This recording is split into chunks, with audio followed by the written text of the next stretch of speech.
కాకినాడ జిల్లా పిఠాపురం నియోజకవర్గంలో టీడీపీ జనసేన మధ్య విభేదాలు మరోసారి బయటపడ్డాయి. తాటిపర్తి గ్రామంలో ఇరు పార్టీల మధ్య ఆధిపత్య పోరు నెలకొంది. అపర్ణాదేవి ఆలయ బాధ్యతలు జనసేన నాయకులకు అప్పగించింది గత పాలక కమిటీ. ఈ విషయంలో టీడీపీ జనసేన మధ్య ఘర్షణ తలెత్తింది. ఘటనా స్థలానికి చేరుకుని ఇరు వర్గాలను చెదరగొట్టారు పోలీసులు. పవన్ గెలుపు కోసం పనిచేస్తే జనసేన అవమానిస్తుందంటూ టీడీపీ నేతలు మండిపడుతున్నారు. జనసేన దుశ్చర్యలను జనం చూస్తున్నారని విమర్శించారు. ఆలయ తాళాలు గ్రామ కమిటీకి ఇవ్వాలని డిమాండ్ చేశారు.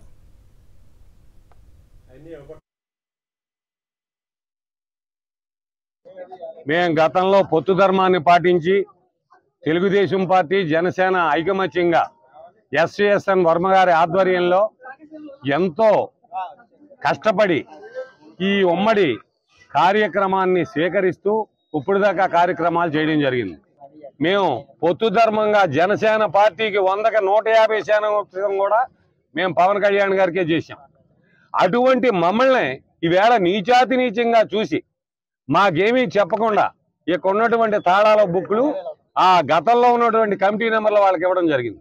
పార్టీ అధికారికంగా ప్రమాణ స్వీకారం చేయకుండానే గుళ్ళు కోసం దెబ్బలాడుకునేటువంటి దుర్భిక్షమైనటువంటి పరిస్థితి ఈ యొక్క మండలంలో ఈ తాటిపత్తి గ్రామంలో వచ్చిందని సవినయంగా మీకు ఈ యొక్క నియోజకవర్గ ప్రజలందరికీ కూడా సవినయంగా తెలియజేస్తూ ఉన్నాం. మన వర్మ గారి మీద రాత్రి వనుపూడిలో జరిగినటువంటి దాడి కూడా ఇదే విధంగా జనసేనలో కొంతమంది వ్యక్తులు కలిసి ఇందులోనే గ్రూపుల కింద చేరి ఈ విధంగా కష్టపడి పనిచేసినటువంటి వాళ్ళ మీద తెరబడ్డం, వాళ్ళని కొట్టడం, వాళ్ళ యొక్క దుశ్చర్య దమనకాండని అంతా కూడా చూస్తూ ఉన్నారు. పిఠాపురంలో టీడీపీ జనసేన ఆధిపత్య పోరుపై మరింత సమాచారం మా ప్రతినిధి రాజు అందిస్తారు. రాజు, ప్రస్తుతం పరిస్థితి ఎలా ఉంది?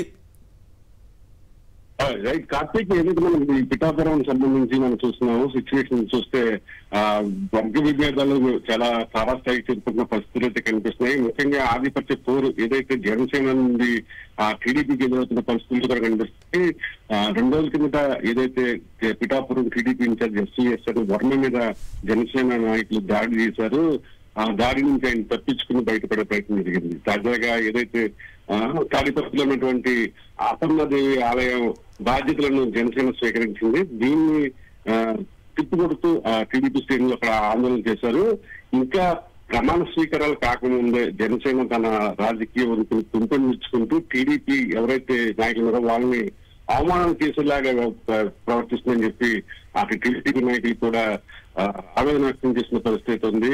ఏదైతే ఈ ఆలయ కమిటీ సంబంధించిన బాధ్యతలన్నీ కూడా గ్రామ కమిటీకి ఇవ్వాలి, లేదంటే ఆ దేవాలయం సంబంధించిన అధికారులకు ఇవ్వాలి. పాలక వర్గం ప్రకటించే అంటే ఏదైతే ప్రమాణ స్వీకారాలు జరిగాయో ఆ తరువాత ఇక్కడ కార్యక్రమం నడవాలని తప్ప కానీ జనసేన తన ఉనికిని పెంపొందించేందుకు ఈ విధంగా టీడీపీని తక్కువేసే ప్రయత్నం చేస్తుందని చెప్పి కూడా ఆ టీడీపీ నాయకులు చెప్తున్న పరిస్థితి. మొత్తం మీద చూసుకుంటే పిఠాపురం నియోజకవర్గంలో అటు తెలుగుదేశం పార్టీ జనసేన పార్టీ మధ్య రాజకీయ విభేదాలు తారాస్థాయి చేరుకున్న పరిస్థితి కనిపిస్తున్నాయి. కార్తీక్. రైట్ రాజు.